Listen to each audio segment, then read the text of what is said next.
Magluto naman tayo dito ng bangus with tausi. At ito ang ating mga ingredients. Binabad ko na pala ang ating bangus dyan sa crispy fried spicy. Bago nga pala tayo magsimula ay sumat muna tayo ng isa. Ayan na. Simulan natin iprito ang ating bangus. Pag naluto na ang kabilang side ay atin itong babalik na rin.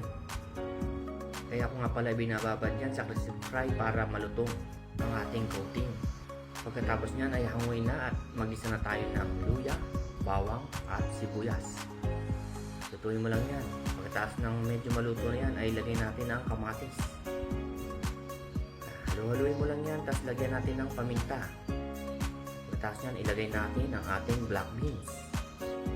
Piga-pigay mo lang yan. Pagkatapos niyan ay lalagyan natin siya ng kumukulong tubig.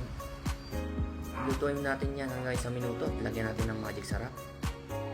Diretso lang ang ating pagluluto at ating titikman. Medyo nakulangan ako sa alat yan, kaya lagyan tayo ulit ng asin. Tapos niyan ay ilagay na natin ang ating pinaprito na bangus. Balik-balik ta rin mo yan isang beses at ilagay na natin sa ating mangkok. At voila! Ayan na, luto na ang ating bangus with tausi. Tara, kain na!